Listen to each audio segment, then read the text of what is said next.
New updates here in MW2 and Warzone 2 live today. Playlist updates, DMZ updates, DLC weapons as well, and much more. Be sure to subscribe for more update videos like this. First up for my W, a roundup of what we have in both games here. MW2, we have Shoot the Ship returning, which is of course Shoot House and Shipment. That's cool there. We have Infected, Gun Game, and Dome 24/7.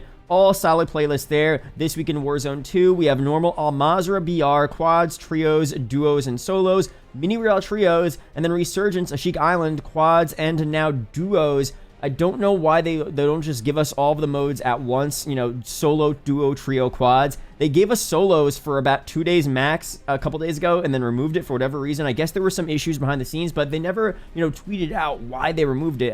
Again, this is a case where, you know, they've been pretty good with communication, but stuff like that, everyone's been asking, where did Ashik Island solos go? Where did Resurgence solos go? It was removed without warning, without any mention. If they just told us what the problem was, there's an issue, there's a bug we have to fix, we'll bring it back very soon. If they just said that, that would be much appreciated, but unfortunately, it was added, removed, and that's it. And I would definitely love for Resurgence solos to be there, because sometimes I just want to play by myself, record some gameplay at night. I don't want to play with anyone, so it's just a lot of fun to have solos there. It's not there, so hopefully we get that very soon. But for some DMZ updates here, we have this here for my W. We've also introduced some moderate changes to DMZ AI damage across Al-Mazrah and Ashika Island. To clarify, these changes reduce AI lethality across Al-Mazrah and Ashika Island and DMZ. So pretty much, again, you know, we talked about AI getting a potential nerf, but it seemed like, at least for me, I don't know if I'm just a noob, maybe I'm a little bit of a noob, but it seems like the AI were so much more powerful, and they're obviously addressing the issue here, bringing down how much damage they do to you. So that is a W in my books here. I don't want AI to be completely useless. I mean, it is fun having to fight AI, especially in DMZ. I don't really want AI in Warzone 2 whatsoever, but for DMZ, you know, I don't want the AI to be super easy, because then it's just not fun. Like, it's fun having a little bit of difficulty, you know, going through an area, going through a stronghold especially, fighting AI. I want it to be a challenge, but I don't want it to, you know, peek out and then die instantly, because sometimes it's kind of crazy. So, you know, we're just slightly nerfing their damage that they do to us by a little bit is pretty good, in my opinion. So that's that there.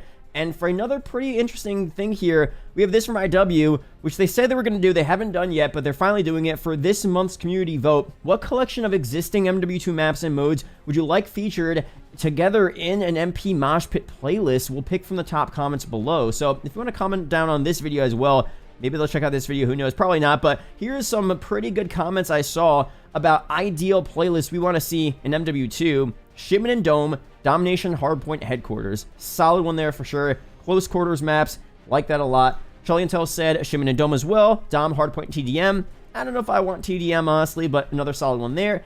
Here's a really good one. 10v10 Mosh Pit, Dome, Shoot House, Fortress, Farm 18, maybe Dome as well. Hardpoint, Dom, Headquarters. That's a fire playlist. And then probably one of the best playlists here, which I think should be a permanent playlist, 12v12 Mosh Pit on all 6v6 maps.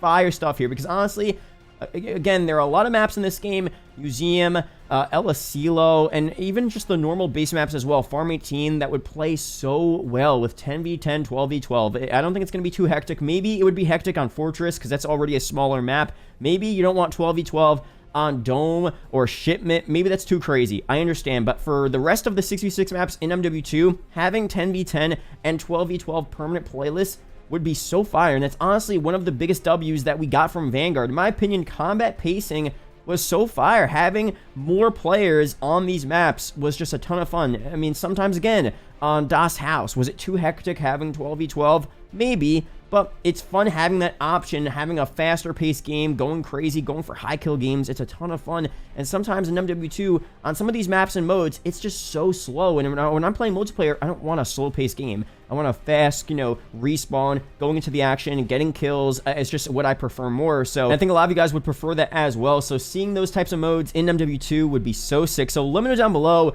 do you want to see these types of modes there? Do you want it to be more fast paced, 10v10, 12v12? What maps you would want them to do that on? Let me know down below. And of course, if you guys didn't know, the rest of the challenges are now available for the Path of the Ronin event to unlock the Crossbow DLC weapon. If you want to get this Crossbow weapon, it's super easy. If you know someone that has it, you could just go into DMZ, have them give you the Crossbow and then exfil with it, and then it'll be unlocked. There was a previous glitch where you would go offline on your console and then you could unlock the Crossbow. I don't think that's still there. I didn't really talk about it because I have a PC, so I couldn't really do that. But if you don't want to do it through a glitch, you want to do it a legit way, a more legit way, you could just do the challenges here. They're not too bad, honestly. For Warzone 2, we have complete 3 search and seizure contracts. We have to do 3 downloads during a data heist public event. And then here, perform 3 executions on enemy players in Warzone matches. Those are the ones that just unlocked. What we saw previously, I'll go through all of them for you guys real quick.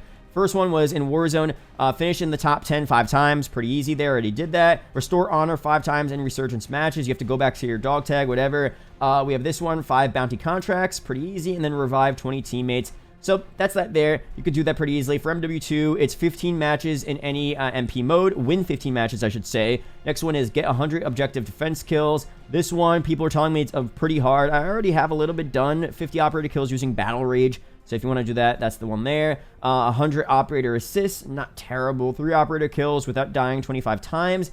We have 50 operator revenge kills. And then finally here, 25 melee operator kills. So it does seem like the Warzone challenges are a bit easier, but regardless, if you complete all 7 of these challenges, either or for MW2 or Warzone 2, you unlock the Crossbow DLC weapon, which is pretty cool overall. And again, if you don't want to do that and you have a friend that has the Crossbow, go into DMZ, exfil with them, and then you should be able to unlock that. And if you guys want to do that as well, be sure to join my Discord down below so we can get all of each other the Crossbows pretty easily. We can hop into DMZ on stream. I might be doing a stream for that actually tonight or tomorrow night. And I know a lot of you guys still need the M13B from DMZ, which is kind of crazy, but you guys still need it. So if you still need that, join my Discord down below. I'm going to be doing some games, you know, giving you guys the M13, unlocking that for you guys. If you still, for whatever reason, need it, Discord link will be down below in the description. And finally here, we have a really cool HUD concept from Harrison Makes Things over on Twitter. I'll leave a link to him down below in the description. He has a lot of great ideas for just ways to improve MW2 and Warzone 2 user interface. I mean, overall, he's a great graphics designer as well, but what he's showing us here is pretty cool. So he says the current squad player HUD is awful. There's no background. It's too small. It shows little information. It's an all-around step back from Warzone 1, which I think is very true. I don't think anyone can argue with that. In Resurgence especially, I want to know information quickly without having to confer with my teammates, especially when I'm hopping into quads and I'm not talking to people, I'm not playing with my friends, I'm in a random lobby. I kind of want to know what's just going on without having to talk to anyone. And if you are talking to your friends in an optimal situation, it's easy just to look down and see, okay, for example, he has his self-res, kill streaks, what kill streaks does he have, how many plates does he currently have, and just a better, more visible format. That's really cool. And on the right as well, customizable money tips, you know, loadout available, $10,000, redeploy available, $3,000, like that's really cool as well. So giving us a better guide. First of all, visibility, having the UI look better is a huge thing, and that's just not just for Warzone 2, but for the entire game, for the main menu, for MW2 MP. That's a whole other issue there, but specifically we're talking about Warzone 2 here. These are pretty sick changes overall. Let me know down below if you would want to see any of these changes. If you want the HUD to kind of look like this here in Warzone 2, what would you add? What would you remove? Do you like it the way it is right now? I think this is super cool, but again, let me know down below your opinions on that. But overall, that's it here for this video. Be sure to subscribe for more update videos like this. Shout out to YouTube channel members as always, and I'll see you guys in the next video or live stream. Peace out, guys.